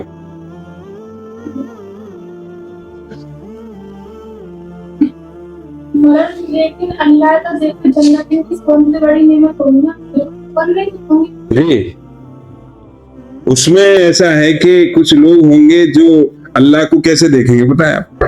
एक और रुमाल होता मेरे पास तो बहुत बढ़िया रहे, जैसे ये पर्दा पड़ा हुआ है, मन कर रहा है अल्लाह को देखने का, नीचे करके देख ली जब चाहे जब। कुछ ऐसे होंगे जैसे 24 घंटे में एक बार, कुछ ऐसे होंगे हफ्ते में एक बार, कुछ ऐसे होंगे महीने में एक बार। अच्छा, जब अल्लाह को देखने के लिए लोग वहां एक मेला लगेगा, तो मेले में क्या होगा कि सब अल्लाह को देखने जा रहे। एक तो खुसूसी जियारत होगी, जिससे कि मैंने बताया अभी, वो खुसूसी जियारत है, और जन्नती अपने अपने मुकाम पे रहे। और एक आम मेला लगेगा, आप साहब आज अल्लाह को देखने जाना। तो जब वो, अच्छा दुनिया के मेले में चले जाएं तो आके सीधे नहाना पड़ता है, कपड़े गंदे हो जाते। नहाए नहीं नहाए वो एक अलग बात है। अगर वो सफाई पसंद है तो नहा लेंगे, और अगर ज्यादा थक गए हैं, चाहे वो कितनी बदबू आ रही है गुलाब की, मोगरा की,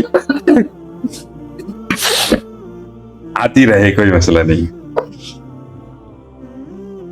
अच्छा, तो दुनिया के मेलों का तो ये है हाल।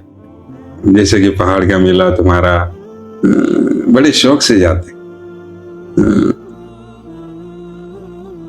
और माता का मेला, और आज का मेला, आज का मेला काय का समझ में नहीं आया। 12 भाई, 12 भाई, बाई 12 वफात तो रबी अव्वल में, 12 भाई, 12 भाई। हाँ। ये क्या थी? हाँ, अच्छा खैर, तो जन्नत में मेला लगेगा ना, उस मेले में अल्लाह की जियारत होगी। तो जब वो जियारत करके घर आएंगे तो मियां बीवी एक दूसरे को देख, ये वही है, बदल गए। मतलब जब लौट के आएंगे तो जब गए थे उससे डबल खूबसूरत और चमक दमक लेके लौट के आएंगे। तो एक दूसरे को देख रहे, ऐसे तो थे नहीं, नहीं यार तुम भी ऐसे नहीं थे।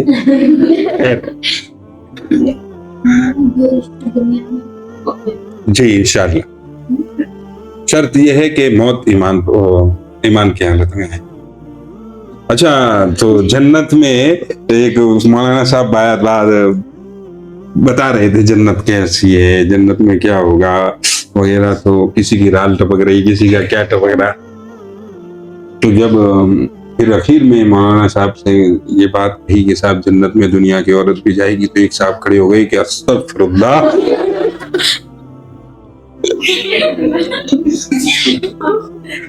अल्लाह मुझे जन्नत मत देना।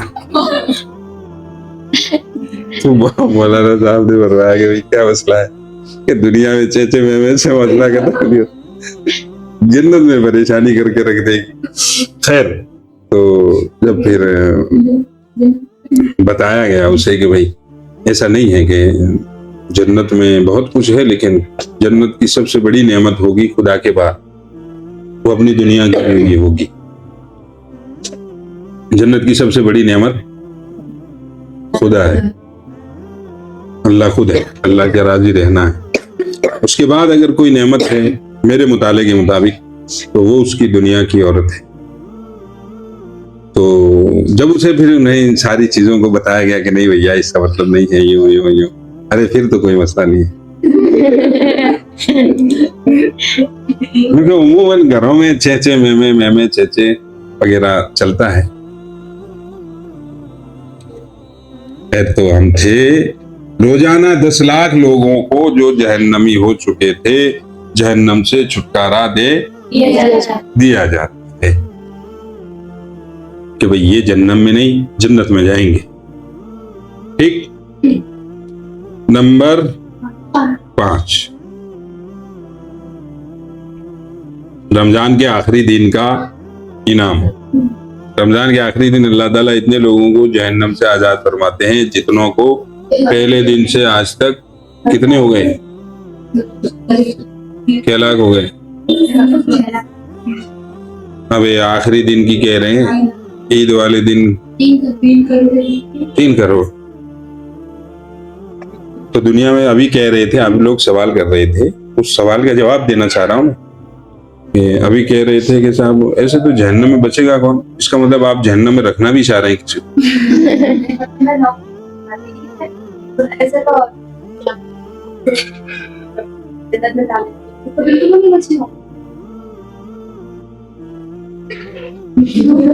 3 करोड़ लोग ही मरे पूरे साल में। रमजान का नहीं, मैं तो इसी साल की बात कर रहा हूँ ना। पिछले रमजान से इस रमजान तक सिर्फ 3 करोड़ लोग ही मरे। 3 करोड़ 6 करोड़ 6 करोड़ के 9 करोड़ हो गए फिर गिनो भाई। रोज के 10 लाख तो 30 दिन के कितने हुए, 10 दिन के कितने हुए।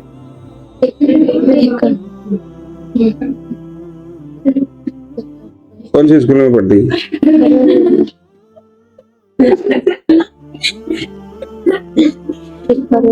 खैर, तो जितने पूरे रमजान में इफ्तार के वक्त जितनों को जन्नती बनाया है, आज एक रात में, मतलब आज की सबे वो ईद से, हाँ लास्ट दिन, ईद वाले दिन की बात।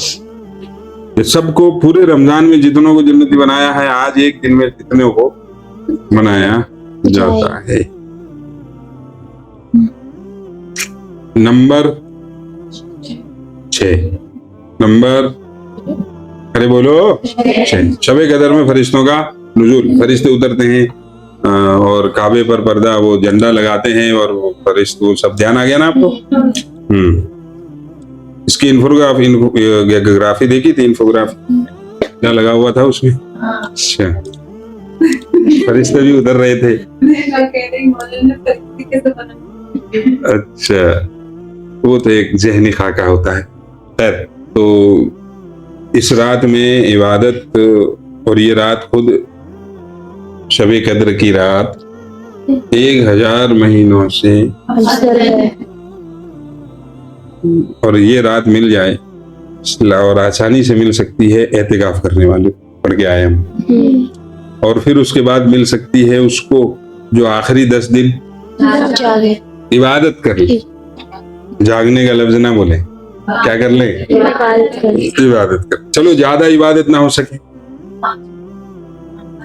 5 नमाजें रात को पढ़ेंगे, मगरिब ईशा, तरावी, यही बहुत है। वो क्वांटिटी नहीं देखता, वो कौन, मोदी, अल्लाह, वो क्वांटिटी नहीं देखता आप कितना लाए हो, वो क्वालिटी देखता है कैसा लाए। तो कोशिश करो कि इन रातों में जो हम इबादत करते हैं उसमें क्वालिटी बढ़िया हो, न कि क्वांटिटी। हम क्या करते हैं कि साहब एक बंदा सलातुल तस्बीह भी पढ़ रहा है, 10 रकात एक्स्ट्रा और पढ़ ली, 20 रकात पढ़ ली, माने 50 पढ़ ली, माने 100 पढ़ ली, और कैसी है 1.5 मिनट में 2 रकात खत्म। कोई नमाज, और चलो 2 मिनट में भी पढ़ी तो आपने क्या पढ़ा नमाज में? अल्लाहु अकबर, अल्लाहु अकबर, ये कोई नमाज है? उसी बात की तरफ मैं तवज्जो दिला रहा हूं कि हमें शौक हो जाता है और शौक में हम इबादत करने के लिए खड़े भी हो जाते हैं, लेकिन शैतान तो बंद है। रमजान के महीने में शैतान बंद है। रमजान के महीने में शैतान का तज़किरा नहीं लाना चाहिए। रमजान आता ही इसलिए है कि हमें ये एहसास दिलाए कि सारे गुनाहों का नतीजा शैतान नहीं है, सारे गुनाह शैतान के नतीजे में ना तुम खुद शैतान बने हो। तो क्या पता क्या कह रहा। हाँ, वो नफ्स फिर क्या कहता है पता है? नहीं यार 10 रकात तो पढ़ने का इरादा कर ही लिया है, चलो कोई मसला नहीं, ज्यादा टाइम मत लगाइए, जल्दी जल्दी कर। ये इस तरीके से हमसे वो हमारा नफ्स बात करता है। अल्लज़ी युवस्विसु फी सुदूरिन नास, नहीं, वमा उबर्रिउ नफ्सी इन्नन नफ्स लअम्मारतुम बिस्सू, दुगान सू बुराई से कहते हैं, बा साथ के माने में आता है, बिस्सू बुराई, यानी मैं अपने नफ्स को तारीफ नहीं कर रहा अपने नफ्स की, बल्कि नफ्स की तो हकीकत यह है कि नफ्स का काम ही यह है कि वो गुनाहों की तरफ ले जाता है। इन्न नफ्स लअम्मारतुम बिस्सू, तो नफ्स तो सबके साथ है, तो वो नफ्स यूं हमसे बात करता है कि यार 10 रकात का कब तक खत्म हो। नहीं, पहले तो नीयत यूं हो जाती है कि साहब हो सकता है आज 27वीं रब शब है, तो आज की रात ही शब कदर हो, तो सुबह से ही इरादा है, सुबह से ही कि आज रात को सलातुल तस्बीह पढ़नी है। ठीक, क्या पढ़नी है? सलातुल तस्बीह पढ़नी है। और उस सलातुल तस्बीह पढ़ने का आपने इरादा भी कर लिया, वो नफ्स तो नहीं चाह रहा है ना कि आप पढ़ जाएं, तो वो क्या करेगा पता है? नहीं यार सलातुल तस्बीह पढ़ेगा, कौन घंटा लगेगा, सलातुल तस्बीह मत पढ़े। ऐसा अगर तू 10 रकात पढ़ ले, सलातुल तस्बीह मत पढ़े, क्योंकि उसे पता है कि एक सलातुल तस्बीह का जितना फायदा है उतना 10 रकातों का, समझे? तो क्या कर रही है? कोई दिक्कत है? कुछ मसला है? शौक के मारे जज्बात आ जाते हैं और जज्बात के मारे खड़े भी हो जाते हैं, लेकिन जैसे ही खड़े हो जाते हैं तो फिर लड़खड़ाने लगते हैं नफ्स के मारे। नफ्स आ जाते हैं कि सब ऐसे नहीं, थोड़ा जल्दी कर ले। तो मैं यूं कह रहा था कि अल्लाह को क्या चाहिए? क्वालिटी, न कि मिकदार और तादाद मतलूब नहीं है, बल्कि उसकी जो कैफियत है आपके अमल की वो मजबूत हो, और वो मजबूत होती है अल्लाह के उस काम को आप कर रहे हैं तो उसमें आपका पूरा ध्यान हो, इधर उधर का जहनों में कुछ ना आए। यही उस जैसे नमाज पढ़ रहे हैं या आप तस्बीह पढ़ रहे हैं या आप कुछ भी इबादत कर रहे हैं, आपका जहन उस वक्त सिर्फ इबादत में है। जितना ज्यादा इबादत में है उतनी ज्यादा क्वालिटी उसमें है, और जितना कम आपका जहन उस इबादत में कम है उतनी ही कम क्वालिटी उस चीज में है। इसलिए कोशिश करो कि अपने अमाल में क्वालिटी पैदा हो, न कि